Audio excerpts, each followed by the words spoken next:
네, 오늘 소개드릴 내용은 어제 이제 오피안 연구원님께서 이제 데이터셋 중에 한 절반 정도를 소개를 주셨고, 근데 이제 프로젝트에서 이제 제작한 데이터셋의 규모나 이런 것들이 굉장히 크다 보니까, 오늘은 제가 이어서 이제 나머지 데이터셋 중에 절반을 이제 소개를 드리게 될 것 같습니다. 그래서 이제, 데이터 소개 두 번째 파트고요. 그래서 이제 오늘 다룰 내용은 이제 클루 TC 첫 번째는 이제 문장 분류라는 태스크고요. 두 번째는 이제 클루 STS 문장 유사도. 세 번째는 이제 클루 MRC 기계 독해. 그리고 마지막으로는 이제 클루 DST 그 다른 말로 이제 뭐 위자드 오브 서울이라고 부르고 있는데 그래서 대화 상태 추적이라는 태스크로 이제 총 구성이 되어 있습니다. 그래서 어제 소개드린 내용이랑 연결지어서 이제 총 이 8가지 태스크가 이제 어떤 그 자연어 이해 모델의 그런 총체적인 언어 이해 능력을 이제 종합적으로 평가를 하게 된다고 생각을 하시면 되겠습니다.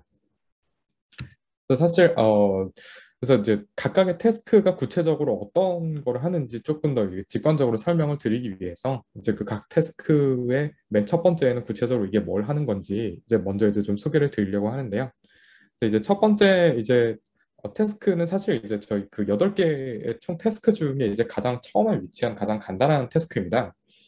그래서 이제 첫 번째는 이제 토픽 클래시피케이션이라고 이제 부르고 있고 그래서 뭐 주제 분류라고 보시면 되는데요. 그래서 이게 네, 주어진 뉴스 표제가 그러니까 뉴스 헤드라인이 이제 어떤 토픽에 해당되는지를 이제 분류를 하는 기본적이고 간단한 태스크입니다. 이제 줄여서 이제 저희는 이제 다른 이름으로는 이제 뭐 와이낫이라고 부르고 있는데 이거는 이제 연합 뉴스 에이전시 토픽 클래시피케이션의 줄임말이고요. 그래서 이제 여기 보시면 이제 그 연합뉴스 헤드라인을 이제 가져다 썼기 때문에 이제 저희가 따로 이제 그 연합뉴스 에이전시 토픽 클래시피케이션 이런 말을 줄여서 이제 마이너스라는 그 다른 약자로 이제 부르고 있습니다. 그래서 보시면 그래서 일단은 그러니까 인터넷에서 뉴스 기사를 볼 때 그러니까 보통 이제 뭐 기사를 클릭을 하면 이제 뭐 일단 뉴스 제목이 있고 그 뭐 이제 뉴스 기사가 뭐 언제 입력이 됐고 뭐 이제 등등의 정보가 있고 그 밑에 본문이 쭉 나오는데 이제 이 태스크 같은 경우는 이제 본문을 사용하지는 않았습니다. 그래서 본문을 사용하지 않고 이제 이 뉴스 표제어만 보고서 그 표제어가 구체적으로 이제 그 정치, 경제, 사회, 생활, 문화, 세계, IT, 과학, 스포츠 총 7가지 카테고리 중에 어디에 속하는지를 분류를 하는데요. 그래서 사실은 어, 이런 그 문장 분류 태스크 중에서 굉장히 이 토픽 클래시피케이션 사실 굉장히 대표적인 태스크라고 할 수 있습니다. 그래서 그 이제 클로에 이그 와이낫이 포함된 이유도 사실 그 주제 분류는 사실 이런 자연어 이해 태스크 중에 굉장히 기본적이고 중요한 과제 중에 하나인데 지금까지 뭔가 이렇게 이게 연구 목적으로 어떤 벤치마크를 로서 이제 기능하는 토픽 클래시피케이션 태스크는 지금까지 없었습니다.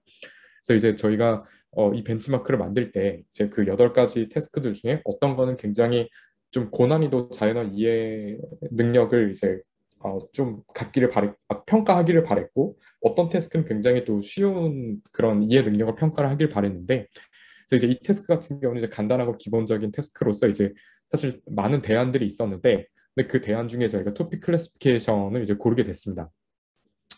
근데 이제 여기서 이 태스크에서 사실 뉴스가 이제 그 헤드라인만 사용한 이유를 먼저 조금 설명을 드리고 넘어가고 싶은데요.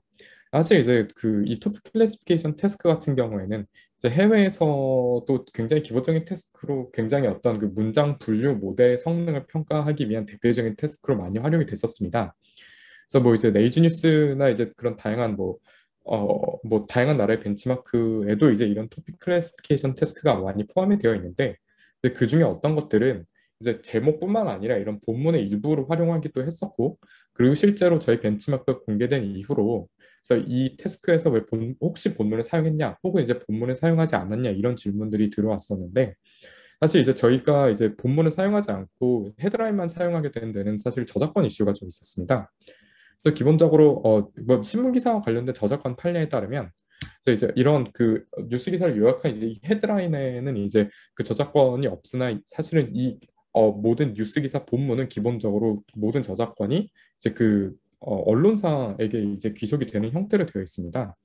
그래서 이제 기본적으로 저희 벤치마크가 처음에도 이제 어제 설명을 드렸겠지만 벤치마크의 목적이 조금 이런 데이터셋들이 조금 더 널리 이제 퍼지고 후속 연구를 이제 진행하는 데 있어서 조금 그런 어떤 그 재배포나 재개발 이슈가 최대한 없는 것을 목표로 했었기 때문에 그래서 이제 저희가 이제 저작권이 걸려 있는 거를 이제 허락 없이 사용을 하기보다는 그래서 이제 저작권 이런 법이 허락하는 한도 내에서 이제 이 태스크를 이제 셋업을 하다 보니 이제 저희가 이제 헤드라인만 사용하게 됐다고 이제 생각해 주시면 좋을 것 같습니다.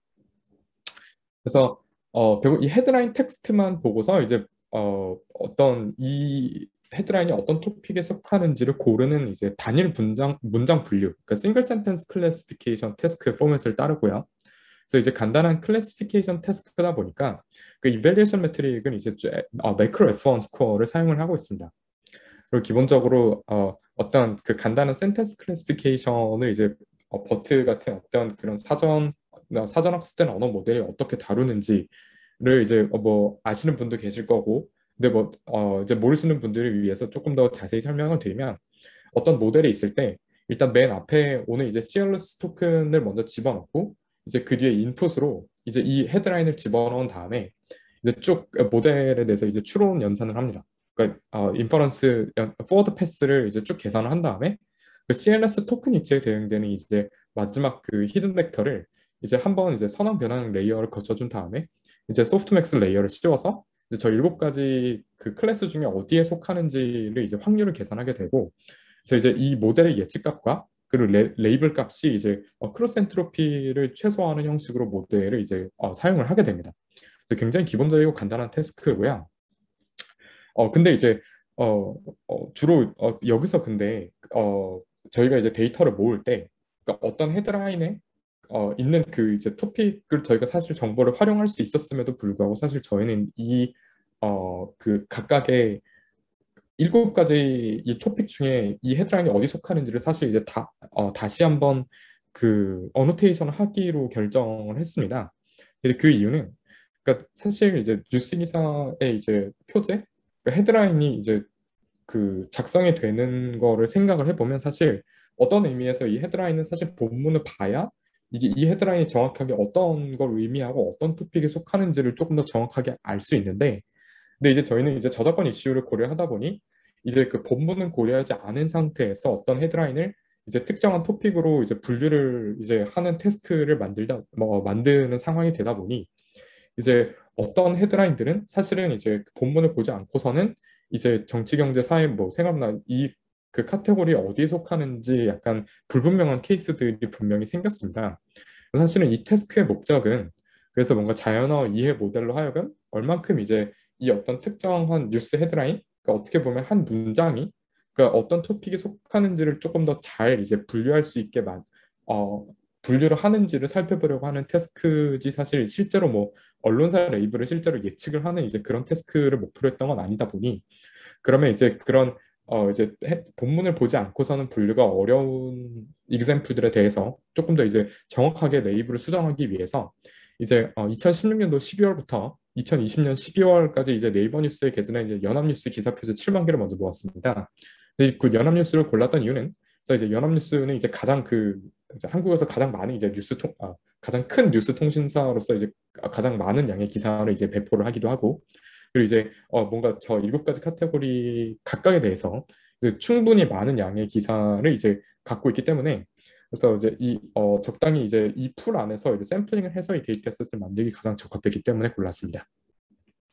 그래서 이제 총 7가지 토픽에 속한 표제를 이제 일단은 언론사 분류를 따라서 먼저 샘플링을 한 다음에 사람들이 그 헤드라인을 직접 보고 다시 얘기하면 본문을 보지 않고 헤드라인만 보고도 실제로 저 토픽이 뭐 제대로 된 건지 아닌 건지를 다시 어노테이션을 했다고 보시면 되는데요. 그래서 이제 실제로 이제 어노테이션에 참여하신 분들은 그러니까 이그 뉴스 헤드라인을 보고서 이제 7개의 토픽으로 뭐 그중에 고릅니다. 근데 이제 사실 어떤 헤드라인을 봤을 때 뭔가 저 7개 중에 조금 뭐 여러 개의 약간 그 뭐 토픽이 속할 수도 있을 것 같다. 뭐 이런 생각이 들 수도 있잖아요. 그래서 이제 어떤 그 한 명의 그 이제 어노테이터 분은 그래서 이제 어떤 표제 헤드라인을 보고 그래서 총 이제 3순위까지 쭉 뽑을 수 있는 옵션을 드렸고 근데 사실은 뭐 어떤 헤드라인은 되게 그냥 봤을 때 사실 1순위면 충분하다. 그 뭐 2, 3순위에 해당되는 건 없는 것 같다라고 하면 이제 아무것도 고르지 않을 수 있습니다. 그 뭐 이제 어떤 사람은 이제 그 뭐 2순위, 3순위까지 골랐고요. 그리고 이제 이 같은 작업을 같은 헤드라인 내에서 이제 총 이제 3명이 작업을 하게 됩니다. 그러면 이제 어떤 그 7만 개 중에 헤드라인 하나는 총 이제 3명이 각각 3순위씩 이제 태깅한 이렇게 총 9개의 어노테이션을 갖게 되는데요.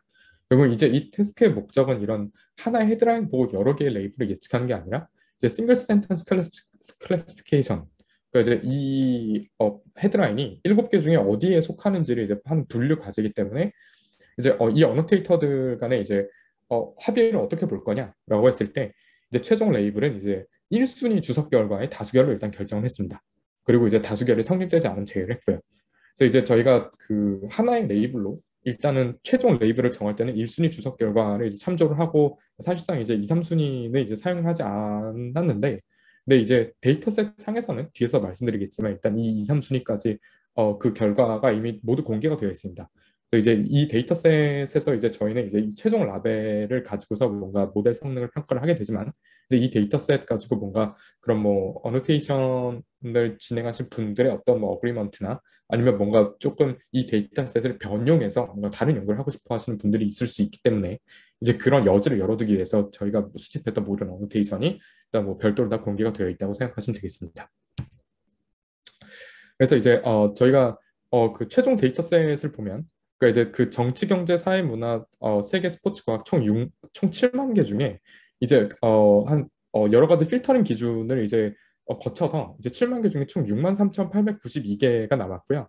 그리고 이제 6만 3,892개 중에 이제 테스트 데브 데이터셋을 이제 세 가지로 쪼개는데 이제 첫 번째는 학습 데이터고요. 두 번째는 이제 저희가 데브셋이라고 부르는 검증 데이터고 이제 마지막은 이제 테스트 데이터인데 학습 데이터 같은 경우는 이제 2016년도부터 19년도의 기사를 골랐고 그리고 이제 검증 그러니까 모델의 실제로 성능을 평가하게 되는 테스트 데이터는 이제 2020년도 이후의 기사를 이제 헤드라인을 골랐습니다. 그래서 이렇게 트레인 데브 이제 어떤 모델이 학습하게 되는 학습셋과 검증 테스트 데이터 사이에 이렇게 어떤 그 기사의 시차를 둔 이유는 사실 이제 이런 뭔가 거를 고려하지 않으면 사실 이제 이 모델이 이제 저희가 그 모델의 성능을 확인하는 과정에서 약간 모델이 특정 키워드에 좀 반영해서 이 토픽을 좀 분류를 하는 경향이 있다. 이제 그런 거를 발견을 하다 보니 그래서 예를 들면 좀 시간이 지나서 좀 내가 못 보던 키워드 같은 게 등장을 해도 어쨌든 이 문장의 전체적인 내용을 보고서 이 문장의 이 그러니까 뉴스 헤드라인 그 문장의 전체적인 내용이 어느 주제에 속하는지를 조금 더 이제 잘 평가할 수 있도록 하기 위해서 그렇게 좀 신규 키워드가 등장을 하더라도 전반적인 그런 얼마만큼 이 문장 전체적인 내용을 고려해서 이제 이 헤드라인들을 분류할 수 있는가를 보기 위해서 그러니까 이제 새로운 키워드가 등장하는 이제 학습셋에서 보지 못했던 키워드가 포함된 이제 2020년도 이후에 그 헤드라인에 이제 테스트셋에 포함이 되어 있습니다. 그래서 이런 데이터셋에 이제 저희가 이제 배포하기를 이제 이런 그 각각의 하나의 그 뉴스 헤드라인이 이런 형태를 띠고 있는데요. 그래서 이제 뭐 GID 같은 경우는 이제 그 이 데이터셋 안에 아까 63,892개 중에 그 이제 특정 이 데이터셋의 아이디이고요. 혹시 이제 저희가 제작한 데이터셋 중에 뭔가 어떤 특정 일부에서 뭔가 이렇게 오류가 있거나 아니 뭔가 이렇게 이슈를 리포팅 하고 싶으시다라고 한다면 이제 뭐 이런 GUID를 참고를 해주셔서 이제 리포팅을 해주시면 훨씬 더 편하겠죠. 그리고 이제 이 GUID에 해당되는 뉴스 기사 헤드라인이 뭐 유튜브 내달 2일까지 크리에이터 지원 공간 운영인 거고 그래서 이제 프리디파인드 뉴스 카테고리는 이제 저희가 그 뉴스 데이터를 수집을 할 때 그러니까 이제 어노테이터들이 보지 않고 그러니까 원래 이제 그 언론사에서 분류했던 명칭이 저거다라는 거고 이제 그 다시 한번 설명드리면 프리디파인드 뉴스 카테고리는 사실상 이 그 기사의 제목과 내용을 전부 다 본 다음에 이제 분류가 된 레벨이겠죠. 그리고 이제 어노테이션스는 이제 저희가 실제로 그 어노테이션을 수집한 결과물인데요. 그래서 여기서 어노테이터는 081307은 이제 저희가 비식별화를 진행한 그 어노테이터의 아이디라고 보시면 되겠습니다. 그 어노테이터의 아이디고 그리고 이제 퍼스트 스콥, 세컨드 스콥, 서드 스코프는 이제 그 1순위, 2순위, 3순위를 보시면 될 것 같고요. 아까 설명드렸다시피 그래서 일단 1순위에서 다수결을 이제 최종 레이블로 선정을 했다라고 이제 말씀을 드렸는데 그래서 이제 1순위에서 그 헤드라인에 대해서 어떻게 분류가 되는지 보면 이제 두 명이 1순위가 생활문화 그리고 이제 한 명이 IT 과학이라고 했기 때문에 그래서 1순위에서 이제 다수결을 이제 뽑아보면 이제 최종 레이블이 생활문화가 되는 거고 그래서 이제 저희가 이제 이 데이터에서 그 골드 그라운드 트루스로 보는 레이블은 이제 생활문화다라고 보시면 되겠습니다. 그리고 이제 구체적으로 이제 이 그 뉴스 기사 제목이 이제 어디에서 왔는가를 이제 저희가 이제 링크로 남겨뒀거든요. 그래서 이제 이 링크로 남겨둔 이유는 혹시나 이제 이 기사의 본문을 참조해서 뭔가 이제 다른 걸 해보고 싶으신 분들을 위해서 정보를 남겨둔 거고, 그리고 이제 저희가 이제 여기서 뉴스 기사를 이제 포함을 해서 배포를 하지 않은 이유는 뭐 역시나 이제 저작권 이슈를 고려했기 때문입니다. 그래서 이제 첫 번째 태스크는 이제 그 문장 분류 태스크는 이제 이 정도로 소개를 드릴 수 있을 것 같고요. 이제 그것보다 조금 더 아주 조금 더 복잡한데 이제 역시나 이제 어떤 언어 모델의 이 얼마나 이제 한국어를 잘 이해하고 있는지를 평가하는 이제 두 번째 데이터셋은 이제 문장 유사도 평가, 이제 STS라고 부르는 데이터셋입니다. 그래서 두 문장 간의 이제 의미 유사도를 이제 0점부터 5점까지 이제 예측을 하는 태스크라고 보시면 되겠습니다. 그래서 이제 첫 번째 아까 지금까지 설명드린 그 문장 분류 태스크 같은 경우는 그러니까 어떤 문장 하나만 보고 걔를 이제 분류하는 거라면 이제 어떻게 보면 이제 이 두 번째 STS 태스크는 문장 두 개를 보고 그둘 간의 이제 관계가 어떤지를 이제 예측하는 태스크라고 보시면 될 것 같습니다. 그래서 이제 뭐 두 문장 간의 의미 유사도가 이제 0점부터 5점까지가 있는데 그래서 실제로 뭐 0점부터 5점이 이제 어떤 느낌이냐라고 이제 그 간단히 뭔가 좀 이렇게 감을 잡기 쉽도록 이제 뭐 좀 공유를 드리자면 그래서 사실 첫 번째 문장 1을 살펴보시면 그래서 첫 문장 1 같은 경우는 뭐 지하철을 타도 30분 안에는 이동이 가능합니다. 그리고 이제 문장 2는 지하철을 탄다고 해도 30분이면 그곳에 도착할 수 있어요. 그러니까 사실상 문장의 핵심적인 내용은 굉장히 비슷한데 근데 뭐 어떤 디테일한 어떤 표현 내지는 그 왜 문장의 스타일 정도 그리고 이제 사실은 뭐 이제 지하철을 탄다고 해도 뭐 약간 이런 뭐 세부적인 좀 약간 별로 이제 문장의 핵심적이지 않은 내용이 조금 다르잖아요. 이제 이 정도로 이제 저희는 4점이라고 했고 5점은 이제 사실상 거의 동일한 문장이라고 보시면 될 것 같고 그리고 아래 같은 경우는 이제 뭐 문장 첫 번째 문장이 그래서 위반 행위 조사 등을 이제 거부 방해 기피한 자는 500만 원 이하의 과태료 부과 대상이다. 문장 두 번째는 시민들이 스스로 자발적인 예방 노력을 한 것은 아산뿐만이 아니었다. 그래서 문장 총 쌍이 두 개가 있고 근데 이건 누가 봐도 관련이 없죠. 그래서 이게 문장의 핵심적인 내용이 아무것도 비슷한 게 없으면 이제 완전히 유사하지 않다. 그래서 0점을 줬다라고 보시면 되겠습니다. 그래서 이 정도의 문장 두 개의 쌍이 얼마나 유사한지를 이제 어떤 실수 스케일로 예측을 하는 일종의 리글선 테스크라고 보시면 될 것 같고요. 사실은 이 STS라는 거는 굉장히 간단해 보이지만 사실 사용할 수 있는 사용처가 엄청나게 많습니다. 그래서 이제 사실 이런 문장 유사도 같은 경우는 주로 이제 필요로 하는 것이 꽤 많은데요. 그래서 예를 들면 뭐 모델을 평가할 때도 굉장히 중요합니다. 그래서 뭐 예를 들면 뭐 이 두 개의 문장의 의미상으로 얼마나 유사한지를 평가하는 거는 기본적인 평가 테스트이기도 하고 그리고 뭐 예를 들면 뭐 어떤 주어진 텍스트가 들어왔을 때 어떤 내가 갖고 있는 뭔가 문서나 아니면 그런 텍스트에 이만큼 풀이 있는데 들어온 문서랑 이 문서 풀 중에 어떤 문서가 가장 비슷한지 이제 이런 걸 평가하는 데도 되게 쓰이는 엄청난 그 코어 태스크이기 때문에 사실상 이렇게 그 문장이 얼마나 유사한지 그런 이제 유사도를 예측하거나 평가하는 태스크는 사실상 어떤 그 검색 엔진에서 이제 핵심적인 모듈의 역할을 하기도 합니다. 그리고 이런 자연어 이해 모델뿐만 아니라 자연어 생성 모델에서도 뭐 예를 들면 뭐 기계 번역이나 아니면 뭐 대화 모델 같은 예를 들면 그러니까 뭐 문장이 어떤 모델이 학습이 끝난 이후에 뭔가 어떤 인풋이 주어졌을 때 뭔가 얘가 어떤 AI가 만들어낸 그런 문장과 실제로 얘가 학습했던 정답이 뭐 얼마나 비슷한지 뭐 이제 이런 거를 평가할 때도 많이 쓰이는데 광범위하게 널리 쓰이는 태스크이긴 합니다. 그래서 이제 그런 중요성 때문에 역시나 이제 그 클로 벤치마크에 이 태스크가 포함이 되게 됐고요. 그래서 이제 아까 말씀드렸다시피 이 태스크는 두 개의 문장을 주었을 때 그 의미상으로 얼마나 비슷한지 그러니까 분류라기보다는 0점부터 5점의 그 실수 점수를 예측하는 거기 때문에 이제 리그레션 테스크 이름을 붙였고, 그래서 이 과제의 태스크 포맷은 이제 뭐 센텐스 페어 리그레션이라고 보시면 되겠습니다. 그래서 약간 번역이 조금 이상한데, 그래서 뭐 문장성 회귀라고 번역해놨지만 사실 뭐 센텐스 페어 리그레션이 조금 더 직관적으로 와닿는 표현인 것 같긴 합니다.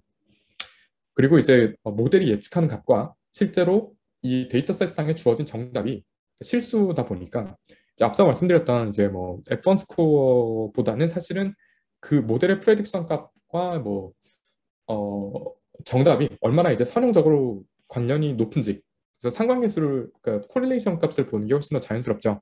그래서 기본적으로 평가 지표는 이제 피어슨 상관계수로 정했고요. 근데 옆에 있는 이 F1 스코어는 뭐냐면, 그러니까 사실 이제 그 영어권 벤치마크, 그러니까 이제 대표적 글루죠. 그 글루를 이제 보면 그 안에 그러니까 이런 뭐 이제 그 센텐스 텍스처럴 시밀러리티 STS 테스크도 있지만 이 문장이 그러니까 패러프레이징이 된 문장이 아닌가, 이제 그런 어떤 똑같이 두 개의 문장을 주고 이게 의미가 똑같은지 안 똑같은지를 사실상 그 뭐 그렇다 아니다로 분류하는 태스크들도 꽤 많습니다.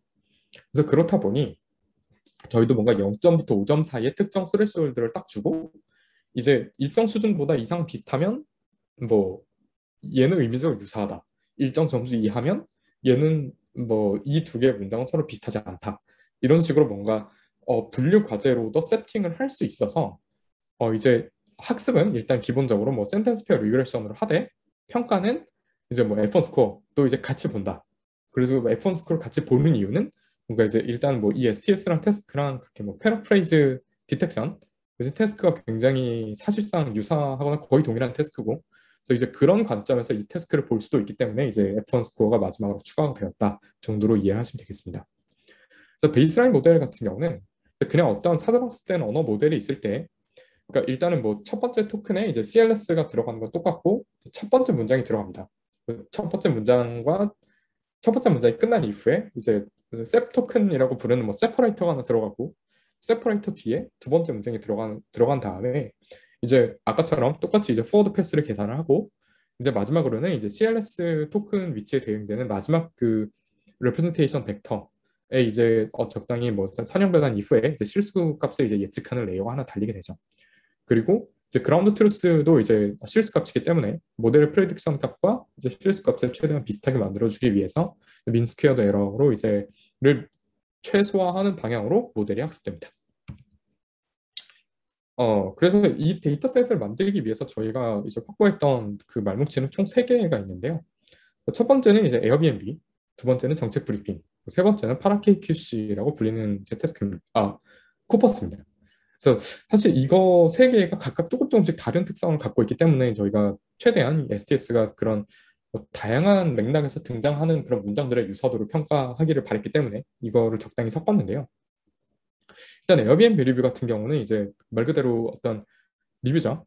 그러니까 사실은 어떤 유저가 직접 뭔가 어떤 뭐 숙소 내지는 숙소에 대해서 이제 리뷰를 직접 타이핑을 한 거기 때문에, 그래서 번역본이 아니라 진짜 한국어입니다. 그래서 이제 약간 일종의 뭐 이제 웹에서 등장하는 국어라고 해야 될까요? 그런 특성이 있고, 근데 그에 반면에 정책 브리핑 같은 경우는 기본적으로 뭐 정부에서 이제 주로 뭔가 정책을 발표하는 그러니까 그 일종의 뉴스 기사라고 보시면 됩니다. 그래서 이제 에어비앤비랑 조금 다르게 그러니까 굉장히 그 공식적이고 되게 뭐 다양한 그러니까 나오는 이제 키워드나 워딩들이 에어비앤비랑 많이 다르겠죠.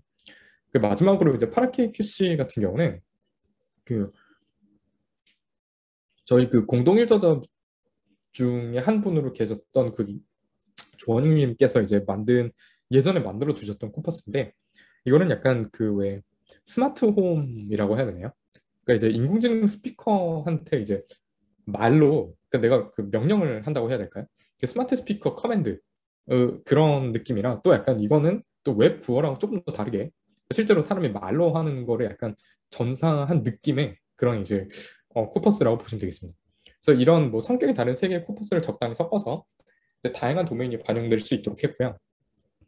그리고 이제 어, 이 코퍼스를 가지고 임의의 두 문장을 뽑아서 이 두 개의 문장이 얼마나 유사한지를 태깅해야 되는데, 근데 이 데이터셋, 과제 특성상 그 이거를 임의로 그냥 랜덤하게 두 개의 문장을 뽑아서 페어링 시키면 대부분 다 관련이 없다고 나옵니다. 그러니까 이게 그러니까 그럴 수밖에 없는 게 뭐 어떤 문장들을 막 이렇게 풀에 섞어서 랜덤하게 두 개 뽑아서 이게 정말로 유사할 가능성은 사실은 거의 없거든요.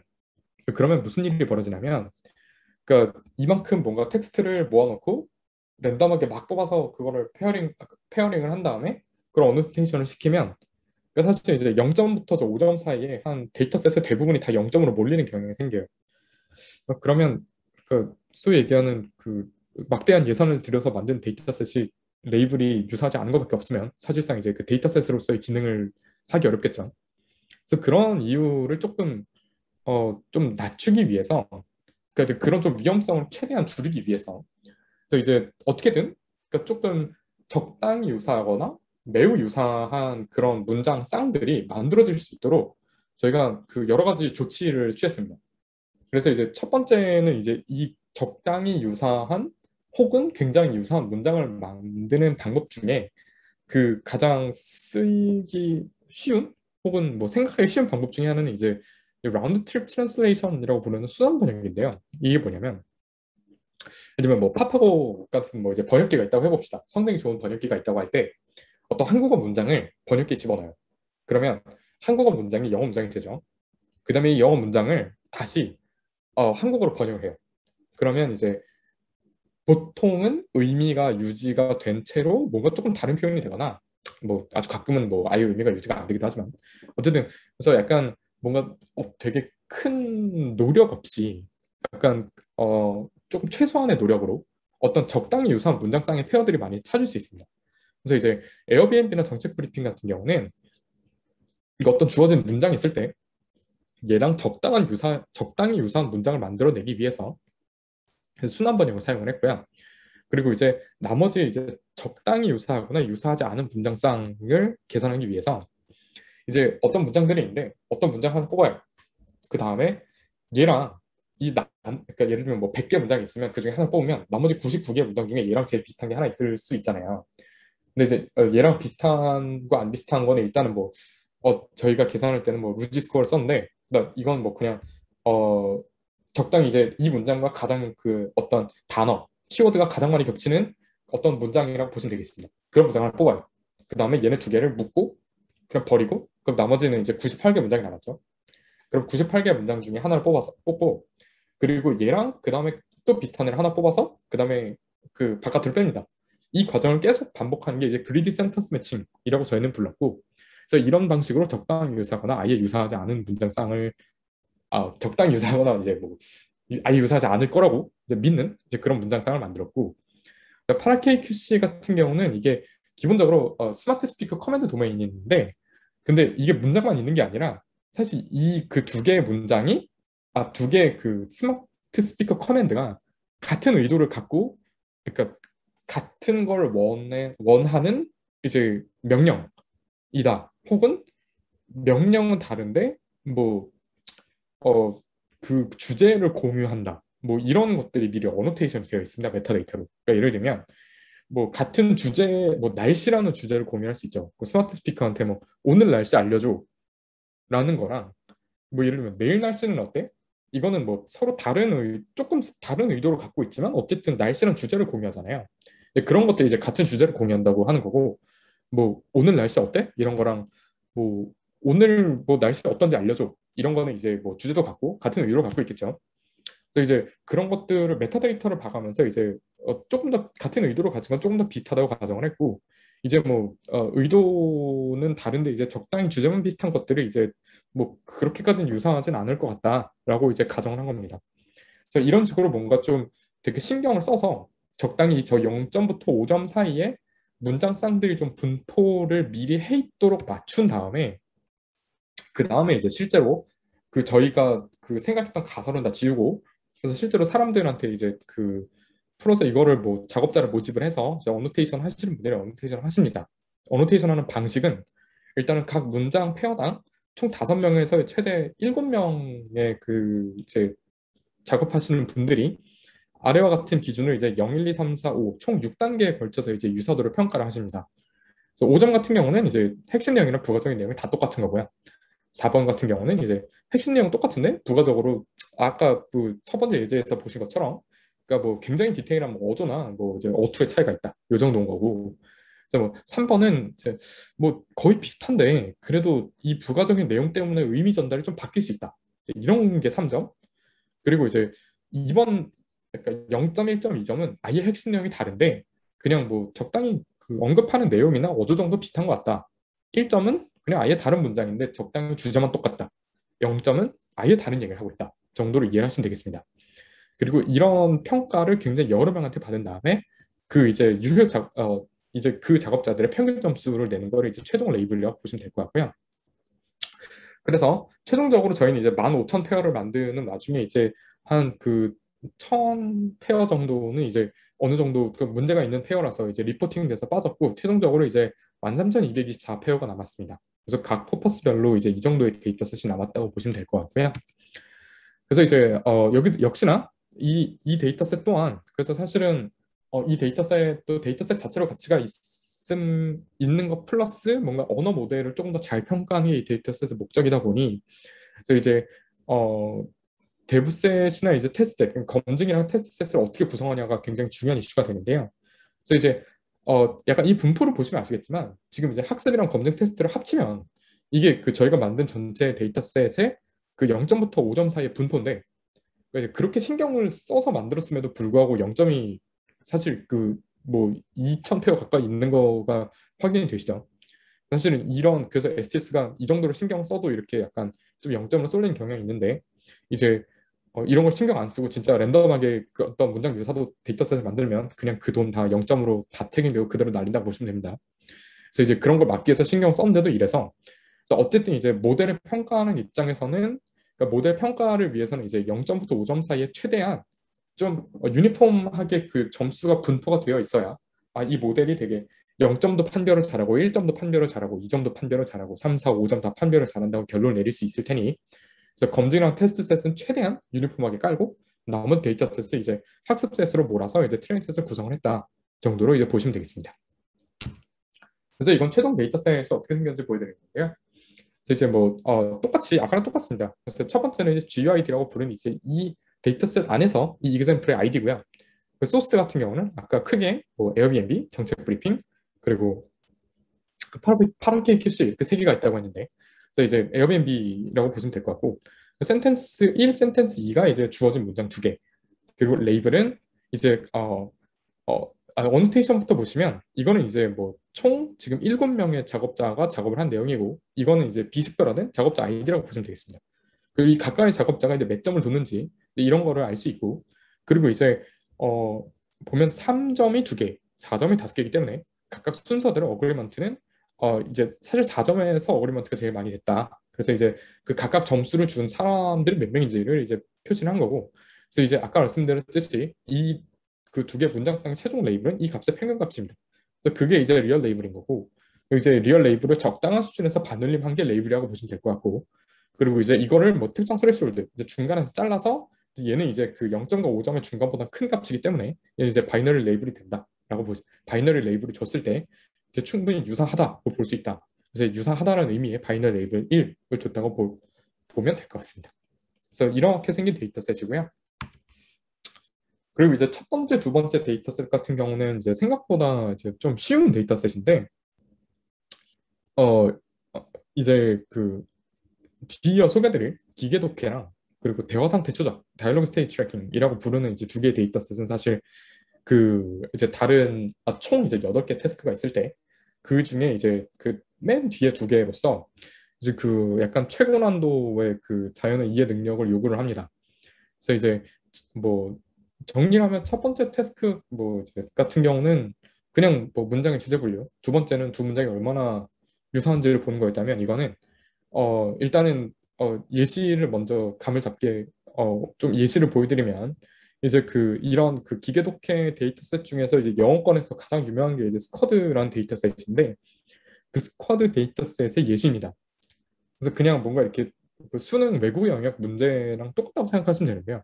어떤 이런 지문이 주어졌을 때 이걸 일단 읽고 주어진 지문을 읽고 그리고 주어진 질문이 있어요. 질문이 있을 때 이 질문에 대한 답이 어디부터 어디까지인지 이렇게 형광펜으로 칠을 한다고 생각하시면 돼요. 그래서 이 문장은 이제 서던 캘리포니아에 대해서 이제 쭉 뭐 설명을 하고 있죠. 그래서 뭐 서던 캘리포니아는 뭐 이제 뭐 줄여서 뭐 소칼이라고 부르며 이제 뭐 이거 뭐 이제 뭐 지오그래픽할 뭐 컬처럴 리즌은 뭐 컬처럴 리전에 대해서는 뭐 어쩌고 쭉 해서 설명이 나오는데 그래서 첫 번째 질문은 그래서 What is Southern California often abbreviated as? 그러니까 뭐 서던 캘리포니아가 약자가 뭐냐라고 물어보는 거죠. 그럼 이제 이 모델이 이제 여기 있는 소칼이라는 데 이제 하이라이팅을 한 거고 그래서 이제 그라운드 트루스 정답이 이제 소칼인 거고 모델도 이제 소칼을 예측을 할 수 있어야만 하고 그리고 이 경우에 맞았다는 그 의미로 이제 여기 초록색으로 표시가 된 겁니다. 그래서 기본적으로 이제 수능 문제 풀이라고 생각하시면 되는데요. 그래서 이게 그 기계독해라는 거는 사실 그 2017년 뭐 그 이전부터도 굉장히 많이 연구가 됐고 그리고 2018년도에 이제 버트가 등장하기 전까지만 해도 굉장히 챌린징한 테스트가 계속했습니다. 그러니까, 그러니까 사실 그러니까 뭐 기계한테 어떤 지문을 그러니까 어떤 배경 지식이 담긴 걸 주고 이제 질문을 준 다음에 그거에 대한 답을 찾게 만드는 거기 때문에 사실 버트가 등장하기 전까지는 그 사실 사람이 이 문제를 풀었을 때 몇 점이 나온다는 어떤 휴먼 퍼포먼스가 있는데 그 휴먼 퍼포먼스에 못 미치고 있다가 이제 그 18년도 말 뭐 이제 19년도에 이제 그 이제 벌트라는 이제 모델이 나오고 난 이후에서야나 이제 거의 이제 사람 성능을 따라잡기 시작한 굉장히 그 최근에 정복된 그 어려운 태스크입니다. 그래서 이제 이 보통 이 태스크는 그래서 아까 말씀드렸듯이 그 하이라이팅을 하는 거를 이제 주로 이제 스팬 프레딕션이라는 이름을 부릅니다. 그러니까 이제 실제로 이 질문 안에서 이 질문에 대한 스팬이 어디냐 그 이제 그 스팬을 예측한다고 해서 이제 스팬 프레딕션의 이름을 붙이고요. 그래서 예를 들면 뭐 어떤 그 주어진 지문, 그러니까 뭐 이걸 이 지문을 뭐 어떤 데서는 뭐 패러그래프라고 부르기도 하고 어떤 데서는 패세지라고 부르기도 하는데 어쨌든 뭐 어떤 그런 뭐 패세지가 뭐 이제 오바마는 하와이 출신으로 대통령에 당선되었으며 뭐 2009년 1월 20일부터 임기를 시작하였다. 이제 이런 내용이 쭉 있을 때 질문이 오바마는 언제부터 대통령 임기를 시작했어? 라는 질문이 들어오면 2009년 1월 20일이라는 요 볼드 처리된 스팬을 확실하게 잡을 수 있어야 된다는 거죠. 그래서 채점을 어떻게 하냐면 이제 이 정답이 2009년 1월 20일이잖아요. 그리고 이 스팬이 2009년 1월 20일로 되어 있는데 그래서 이 그 평가 지표는 이제 크게 두 개 쓰는데 이제 이그젝트 매치는 굉장히 직관적입니다. 그냥 이 2009년 1월 20일이 정답이면 정확하게 모델이 2009년 1월 20일을 잡아야 해요. 2009년 1월까지만 잡으면 아예 오답이고요. 그럼 뭐 이제 대통령의 당선 뭐 이런 거 잡으면 아예 오답이고요. 그러니까 이그젝트 매치는 아예 똑같지 않으면 점수를 주지 않겠다는 약간 굉장히 하드한 평가 방식이고 루지 W 같은 경우는 뭐 롱거스트 카먼 컨세큐티브 서브시퀀스 그러니까 롱거스트 카먼 서브스트링 느낌이라고 보시면 되는데 이제 이 뭐 직관적으로 설명드리면 뭐 2009년 1월까지 예측을 했으면 부분 점수를 받습니다. 중간에 겹치는 그 어떤 문자열의 시퀀스가 있기 때문에 근데 그게 아예 없으면 이제 점수를 못 받겠죠. 그래서 이제 적당히 이제 겹치는 스트링이 있으면 이제 부분 점수를 받는 형태의 매트릭이라고 보시면 되기 때문에 근데 기본적으로 EM보다 그 루지 W가 항상 높습니다. 이제 그런 그 이발레이션 매트릭 간의 특징이 있고 그래서 이제 이 데이터셋을 만들기 위해서 이제 굉장히 많은 사람들의 고생과 노력이 들어갔는데 이제 일단은 그러니까 이 데이터셋을 풀 때는 어떻게 푸냐면 여러분들이 이 문제를 그 주어졌을 때 그러니까 사람이 이 문제를 푼다고 생각하면 먼저 이제 질문을 읽고 지문을 보고 답을 고르겠죠. 근데 이제 데이터셋을 만들 때는 약간 반대로 하는 느낌이 있는데 그러니까 직관적으로 말씀드리면 이 데이터셋을 만들면 어떻게 하냐면 먼저 이 지문을 주고 이 지문에서 답을 먼저 찾아요. 그러니까 답이 될 만한 거 먼저 찾고 그 이제 그 답이 될 만한 거에 대한 질문을 거꾸로 찾는 뭐 약간 이런 식으로 이제 그 진행이 되는데 근데 이제 이렇게 만들다 보니 뭔가 너무 답이 될 만한 것들이 정해져 있기도 하고 그리고 이제 데이터셋을 편하게 만들기 위해서 지금 이 첫 번째 질문을 보시면 이 Southern California often abbreviated 그러니까 지금 보시면 첫 번째 문장이 완벽히 겹치죠. 그러니까 Southern California often abbreviated, Southern California often abbreviated.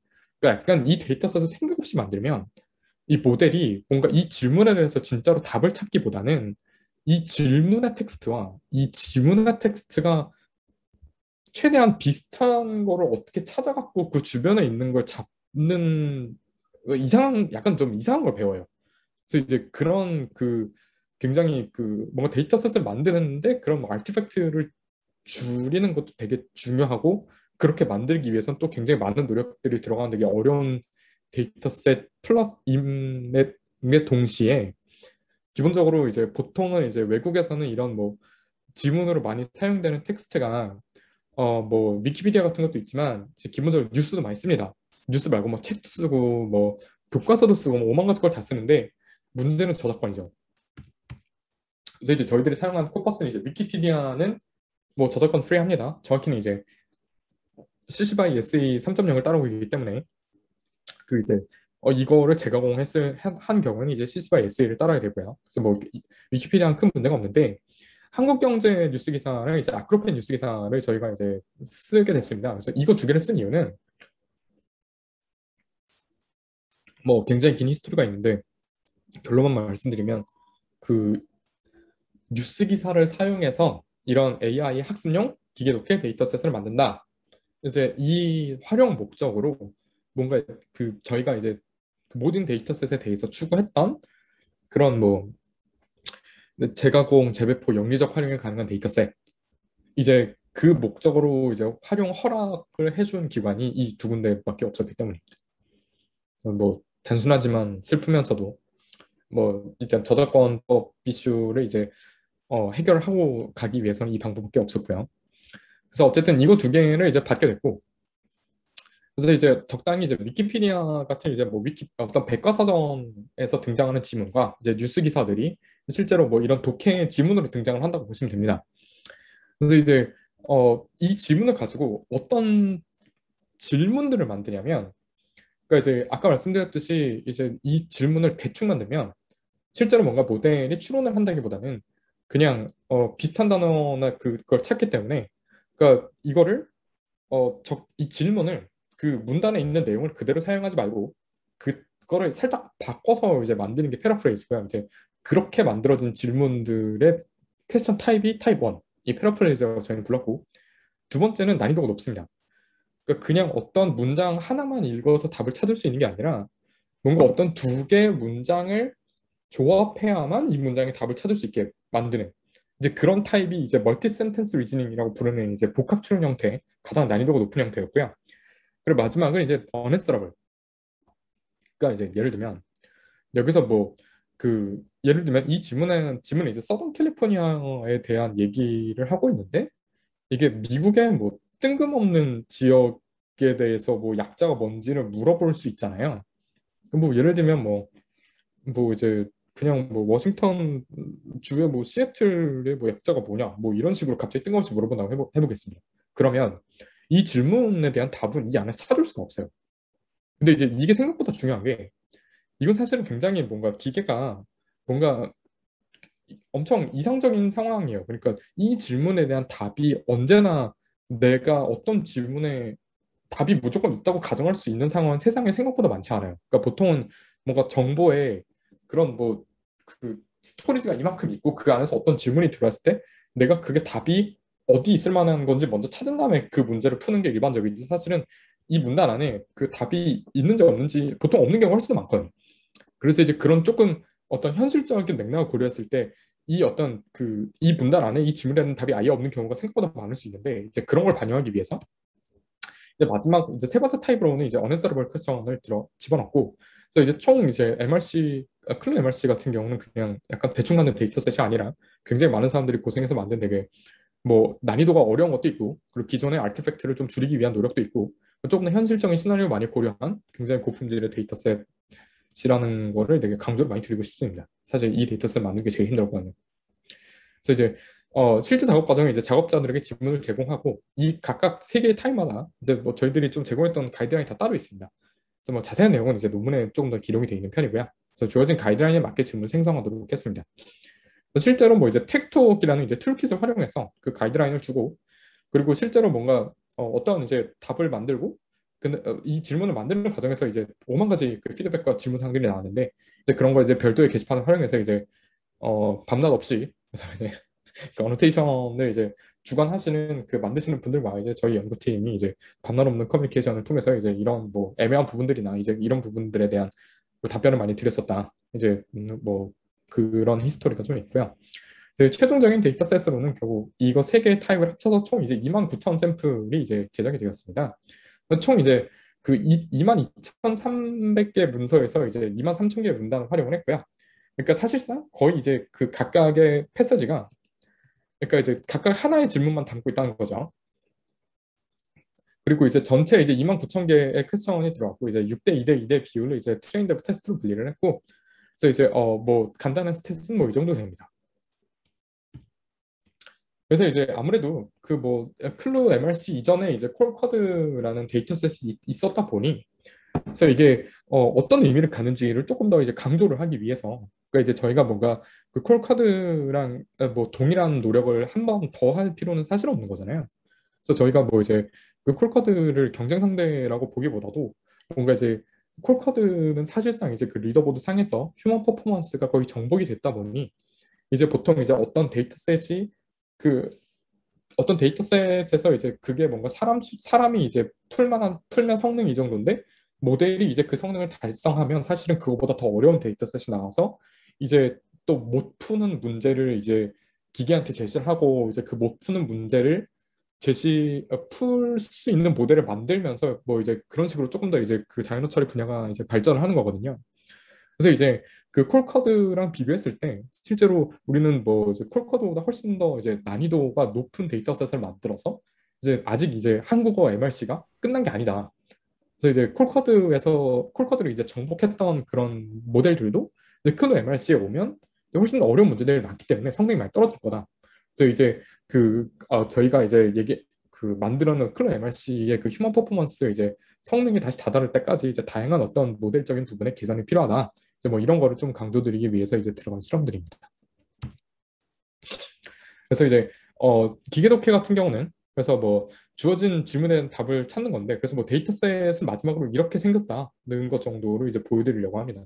그래서 뭐 이제 이 질문이 일단 있고 패러그래프의 컨텍스트가 이만큼 길고 그래서 이 컨텍스트에 뭐 이게 위키피디아면 위키피디아 그 제목 문서 제목이고 이게 뭐 뉴스 기사면 이제 그 뉴스 기사 제목이죠.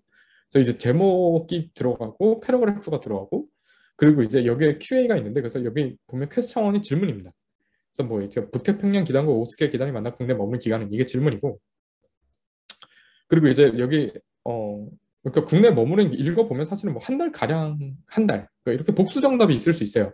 이렇게 복수 정답이 그러니까 이제 사람이 보기에 이 정도면 다 그냥 복수 정답 처리가 가능하다라고 할 때는 뭐 여러 개 답이 있을 수 있는데 그 답을 일단 뭐 이제 가능한 모든 답들을 여기다 다 써놓은 거고 그리고 이제 그 이 정답이 어디서 시작하는지 그 시작하는 그 지점에 대한 그 인덱스가 있는데 얘는 왜 필요하냐면 사실은 이 그 텍스트 안에서 그러니까 뭐 이게 뭐 그러니까 한 달이라는 말이 여러 번 등장할 수도 있는데 구체적으로 뭘 보고 이제 나는 응답이라고 본 거냐 라는 그런 단서를 얻기 위해서 이제 그 인덱스가 또 들어가 있고 그 퀘스천 타입 1이라는 거는 이 질문은 그러니까 그 패러프레이즈 타입이라는 겁니다. 아까 총 타입이 3개가 있는데 그중에 첫 번째 타입이 패러프레이즈였고 그래서 그 총 1, 2, 3 타입 중에 타입 1으로 만들어진 example이라는 의미고 is impossible 같은 경우는 이제 마지막 세 번째가 unanswerable이었잖아요.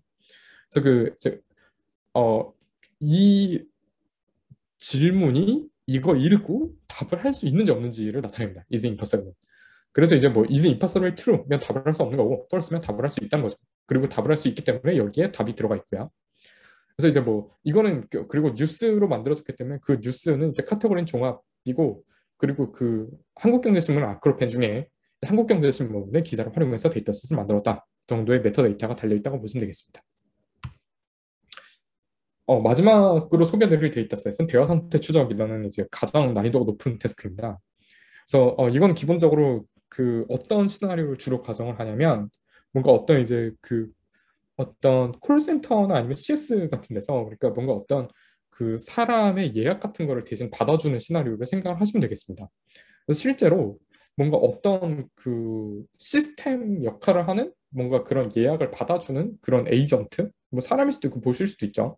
그래서 그런 에이전트가 한 명이 있고 이 사람이 뭔가 어떤 유저가 뭔가 원하는 거를 계속 물어가면서 뭔가 뭘 원하는지를 정보를 충분히 뽑아내서 이 사람이 원하는 걸 이루어 주는 게 보통 태스크 오리엔티드 다이로그의 일반적인 좀 프레임워크입니다. 그러니까 어떤 목적 지향형 대화라는 거죠. 그러니까 이제 주로 어떤 대화라는 건 크게 두 종류가 있는데 보통 연구 분야에서 그러니까 이제 목적 지향형 대화 같은 경우는 주로 이런 뭔가 예약 시나리오 같은 거를 생각을 합니다. 그러니까 주로 이제 말을 거는 사람이 뭔가 목적이 있는 거죠. 그러니까 이 대화를 통해서 내가 이루고자 하는 어떤 굉장히 구체적이고 명시적인 골이 있는 거예요. 그러니까 지금 이런 대화를 보면, 그러니까 지금 말을 거는 사람은, 그러니까 이 대화를 통해서 나는 뭔가 숙박을 예약을 성공적으로 하고 싶다는 골이 분명히 있는 거죠. 근데 다음에 뭐 이런 그 목적형이 아니라 비목적형 대화. 그러니까 목적이 없는 거를 뭐 보통 이제 뭐 좀 일상 대화 내지는 오픈 도메인 다이얼로그라고 보시면 되는데 이제 그런 거는 이제 뭐 이제 얼마 전에 굉장히 유명하게 알려졌던 그런 뭐 루다 같은 이제 서비스가 조금 지향하는 바고, 그러니까 진짜로 말 그대로 일상 대화.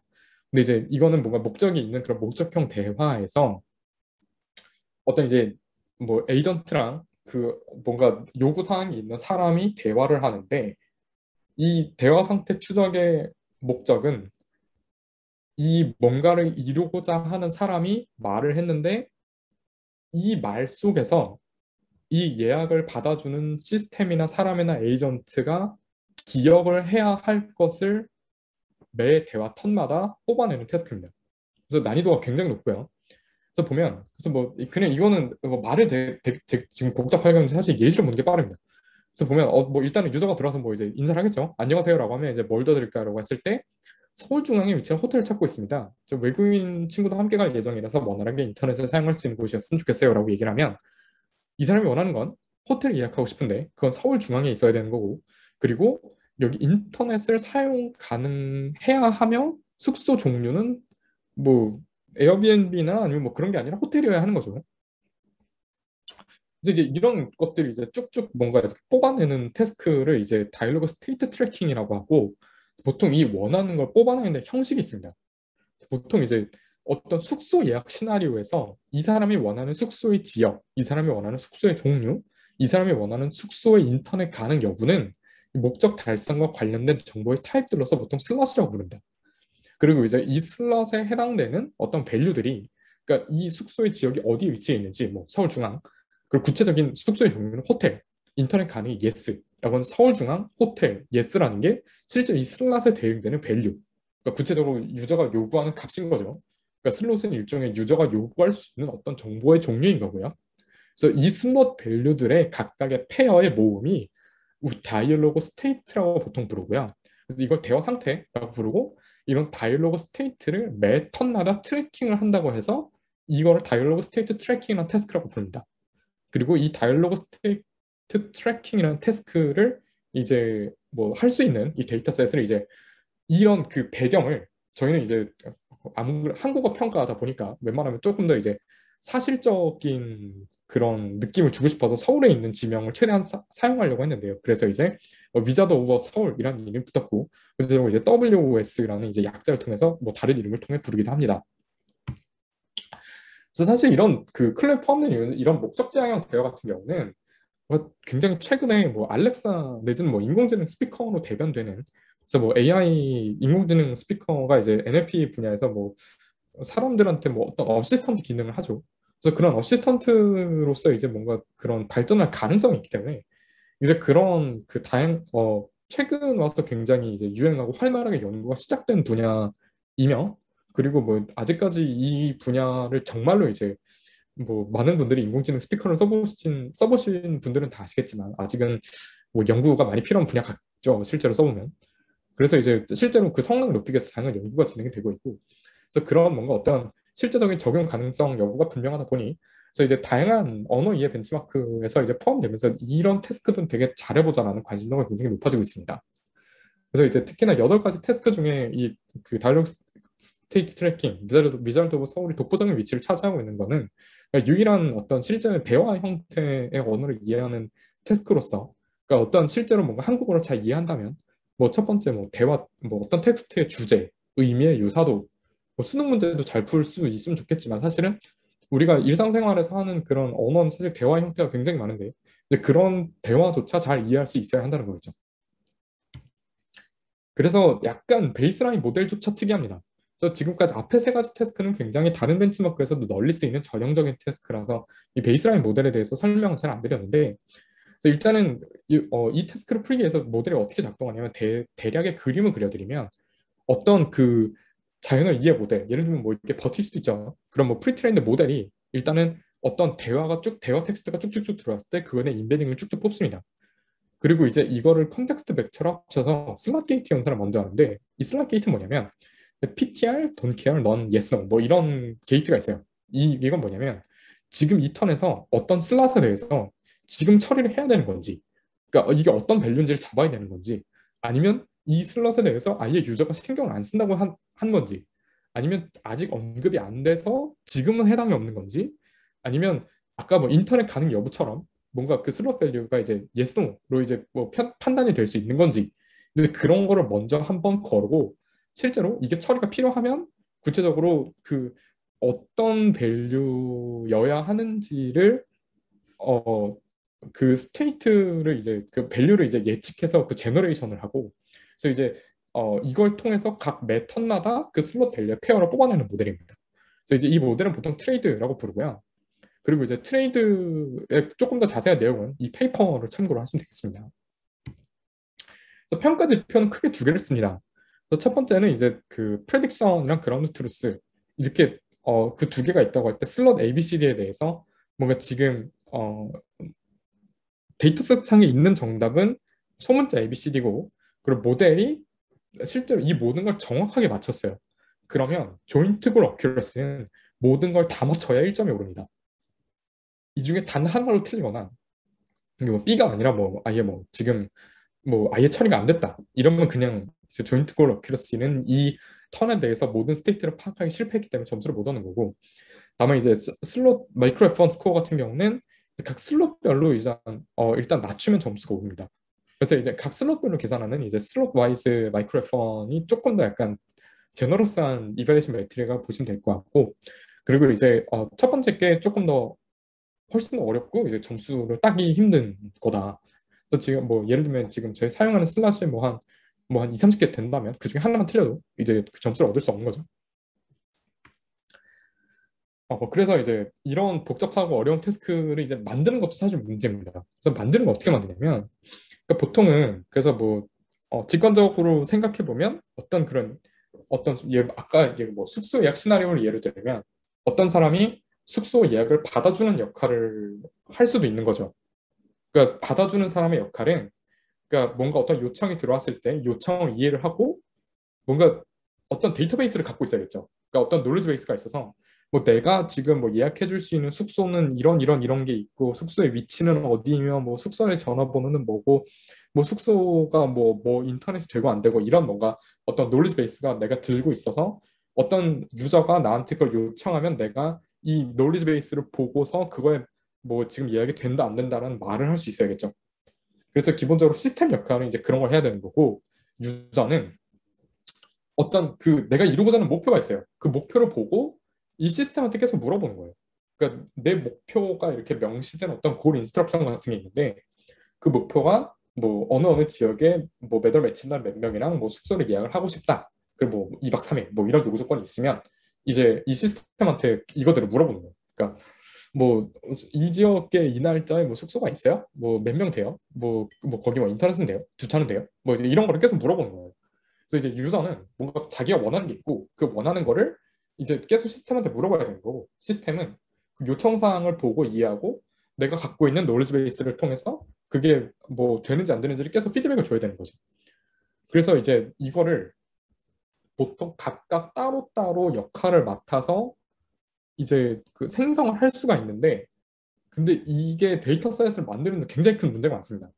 그래서 뭐 기본적으로 두 명이 동시에 들어와서 이제 그런 동시에 그 한 자리에서 어쨌든 뭐 그 온라인으로든 뭐든 이제 만나서 해야 되는 걸 시간적인 제약 조건이 가장 크기도 하고, 그래서 기본적으로 뭐 한 명이 이제 뭐 하나 만들다 나가면 막 이렇게 뭐 자기가 예전에 뭐 이 슬롯에 대한 내용을 물어봤는지 뭐 이제 이런 걸 계속 까먹고 막 오만 가지 문제들이 많아서, 그리고 뭐 현실적인 그런 비용상의 제약이나 그런, 그리고 그런 뭔가 어노테이션 시스템을 만드는 것조차 뭔가 굉장히 난이도가 높기 때문에 저희는 이제 그거 대신 뭐 셀프 다이얼로그라는 시스템을 씁니다. 이거는 그러니까 아까 말씀드렸던 그 유저와 시스템 역할을 한 명이 1인 2역으로 역할극을 하는 거예요. 그럼 최소한 뭐 아까 얘기했던 뭐 시간적인 제약이나 이런 건 최소한 풀 수 있겠죠.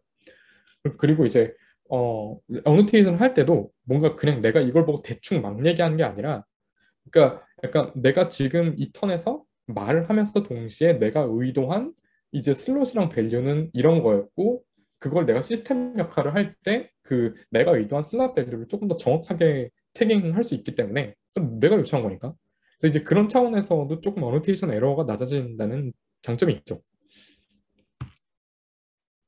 그래서 이제 위자드 오브 서울은 기본적으로 이제 셀프 다이얼로그 불리는 1인 2역을 통해서 만들어진 데이터셋이고 그래서 뭐 이런 방식을 사용함에 더불어서 뭔가 그 어노테이션 슬롯이나 밸류도 사실 후보가 굉장히 많습니다. 그래서 뭐 내가 이 턴에서 골라야 될 게 수십 개씩 있는데 근데 이제 그거를 이제 잘 디자인 해갖고 조금 그 상황에서 뭔가 나올 법한 것들을 먼저 이제 위로 올려서 이제 조금 그 부담을 덜어주는 이제 드랍다운 메뉴를 적용을 한다거나 그리고 이제 카운터 팩추얼 골이라는 걸 또 활용해서 이제 데이터셋을 더 어렵게 만들었는데 뭐 간단히 말씀드리면 예를 들면 보통 이제 사람들한테 대화를 시키면 맨날 나오는 것들만 나와요. 그래서 뭐 이제 뭐 보통 뭐 이제 뭐 교통수단 시나리오면 그냥 뭐 지하철역 어디로 가면 돼요 감사합니다. 뭐 이런 종류의 시나리오에서 머문다든지 뭐 그렇기 때문에 그래서 이제 보통 조금 잘 등장하지 않을 법한 것들을 조금 뭐 카운터 팩추얼하게 계속 이거를 만들어내면서 뭔가 그런 이런 뭔가 내가 잘 보지 않은 예시들이 나와도 문제를 잘 풀 수 있는지를 확인하기 위해서 이제 특별한 조치를 취했다 정도로 이해해 주시면 되겠습니다. 그래서 이제 총 이 데이터셋 안에 총 이제 5가지의 시나리오가 있고요. 숙소 예약 시나리오, 식당 예약 시나리오, 그리고 뭐 이제 관광지 뭐 찾아가는 시나리오, 택시나 지하철을 이용하는 이제 교통수단을 이용하는 시나리오가 있고, 그리고 이제 각각의 시나리오별로 근데 거기서 요청할 수 있는 어떤 정보의 종류, 인포머 뭐 이렇게 슬롯이고요. 그리고 이제 불린 타입 같은 경우는 이제 불린 타입 슬롯이라고 해서 뭔가 이 예 혹은 아니오로 이제 요청할 수 있는 그런 정보의 종류, 뭐 이제 그런 뭐 등등인 거고 그리고 숙소 식당 관광 숙소 식당은 이제 예약이 가능한 종류의 어떤 곳이지만 관광이나 택시랑 지하철은 이제 뭐 사실 예약이 가능한 게 아니죠. 그리고 오히려 이제 숙소랑 식당을 가기 위해서 뭔가 이용해야 되는 그런 시나리오일 수도 있으며 그래서 뭔가 이런 시나리오들이 좀뭐 도메인을 왔다 갔다 하면서 서로 뭐 이제 그런 도메인이 섞여서 나오는 시나리오도 만들 수 있겠죠. 그래서 뭐 그런 거를 이제 활용을 했다. 뭐 이런 스키마를 가지고서 이제 데이터셋을 만들었고 아까 말씀드렸던 그런 유저 역할을 담당하는 사람이 이제 골 인스트럭션을 보고 이제 시스템한테 요청을 해야 되는데 그 골 인스트럭션은 실제로 뭐 이렇게 생겼다. 뭐 유저한테 뭐 주어진 건 뭐 당신은 서울의 친구들과 여행하고 있다. 잘 곳을 찾고 있는데 숙소는 뭐 북쪽에 위치한 뭐 적당히 저렴한 가격대야 되고 뭐 숙소는 뭐 이제 뭐 저렴한 가격대다 보니 호텔은 안 되고 뭐 이제 뭐 등등 이런 요거를 내가 하고 싶다고 가정을 하고 이제 대화를 시킨다는 거고요. 그리고 이제 이런 거를 뭐 시스템은 뭔가 이렇게 자기가 갖고 있는 그런 놀리지 베이스에서 정보를 막 뒤져갖고 그래서 이 대화를 보고 그래서 뭐 유저가 원하는 게 뭐구나 그래서 저렴 그리고 뭐 숙소 가격대는 저렴해야 한다 뭐 등등등등을 이제 여기에서 뭐 하나하나씩 이제 기록을 해나가는 거죠 대화를 하면서 그래서 이제 이런 거를 가지고 이제 다이alo그 스테이트를 이제 어노테이션을 했다라고 보시면 될 것 같고요. 뭐 카운터 팩추어를 통해서 그러니까 지금 다이얼로그에서 드러난 어떤 그 자주 나오는 슬롯 아니면 뭐 자주 나오는 슬롯과 밸류 그런 뭐 코어커런스 정보를 활용해서 그런 것들이 잘 안 나올 법한 이제 노브란 시나리오를 생성하도록 이제 그러니까 너무 자주 나온 거는 너무 자주 쓰지 말고 좀 안 나온 거를 만들어 봐라 라고 해서 이제 뭐 카운터 팩추얼 고울이 들어가도록 뭐 데이터셋을 이제 제작하는 데 신경을 썼다 정도면 이제 말씀드리면 될 것 같고 총 이제 10,000개의 대화를 이제 제작을 했고 그리고 이 10,000개의 대화에서 드러나는 총 그 하나의 턴 그러니까 슬롯 배를 예측해야 되는 하나의 턴은 총 이제 14만 6천 페어입니다. 그래서 뭐 이제 그래서 이 10,000개의 대화 중에 그래서 이제 트레인셋은 한뭐 8천, 대부 1,000, 테스트셋 1,000개 대화 정도를 이제 구성을 해서 이제 총 나눴고요. 데이터셋을 뭐 나눠서 이제 제작을 하게 됐습니다. 그래서 뭐 어제도 이제 말씀드린 내용이긴 하지만 그래서 저희는 이런 데이터셋 제작을 통해서 이제 이런 뭐 그 윤리적인 고려 사항이 그래서 어제 소개드렸던 데이터셋 4개뿐만 아니라 이제 오늘 소개드린 데이터셋 4개에서도 이제 이런 것들을 많이 고려를 했는데요. 그래서 오늘 소개드린 4개 데이터셋에 대해서도 사실은 이런 뭐 2차적 저작물이 이제 뭐 재배포, 재가공, 상업적 이용이 다 가능할 수 있도록 충분한 신경을 썼고 특히나 이제 그 기계 독해에서 쓰이는 지문의 그 저작권, 그러니까 재배포와 재가공, 상업적 이용이 가능하게 하기 위해서 이제 특정 언론사들과 이제 그런 인공지능 데이터셋 제작 목적에 한정해서 이제 그 어, 뉴스 데이터를 쓸 수 있도록 이제 저희가 계약을 맺은 다음에 이제 이 데이터셋을 제작한 거라서 이제 뉴스 기사가 들어가 있음에도 불구하고 이제 뭐 자유롭게 인공지능 데이터셋으로 활용할 수 있다. 그 뭐 이제 이런 거를 말씀을 드리고 싶었고요. 그리고 뭐 언어 모델도 마찬가지입니다. 그래서 언어 모델에 대해서는 이제 어제 설명을 드렸을 것 같아서 이제 뭐 넘어가도록 하고요. 그리고 이제 사실 공통적인 내용이라 소개를 안 드렸는데 사실 막판에 저희가 만든다고 하고 이제 좀 숫자들이 몇 개 깎여 나간 것들이 있잖아요. 예를 들면 뭐 토픽 클래스 주제 분류 같은 거에서 뭐 7만 개 처음에 모아놓고 막판에 6만 3천 개가 남았다든지 뭐 그런 뭐 STS를 만드는 과정에서 좀 숫자가 줄어들고 이제 그런 것들이 뭔가 사실은 저희가 어노테이션을 할 때 모든 이그샘플에 대해서 다 뭔가 어떤 차별이나 혐오 발언으로 뭔가 이제 리포팅이 된 이그샘플을 다 뺐기 때문에 이제 그런 데서 이제 오는 것들을 이제 모델이랑 사람이 직접 검수를 다 진행을 했고 이제 그런 거를 이제 데이터셋상에서 제거를 했다라고 보시면 될 것 같습니다. 그리고 이제 차별의 혐오 발언뿐만 아니라 뭔가 식별 가능한 개인 정보도 충분히 다 필터링을 했다 정도로 이제 봐주시면 될 것 같고요. 그래서 이제 데이터셋 소개는 이제 여기까지면 이제 총 8개의 데이터셋을 다 어제 오늘에 걸쳐서 다 소개를 드린 것 같고요. 그래서 뭐 이제 질문이 있으시다면 뭔가 이제 남은 생각보다 빨리 끝날 줄 알았는데 공연 시간이 길어져서 질문을 받으면 좋을 것 같습니다.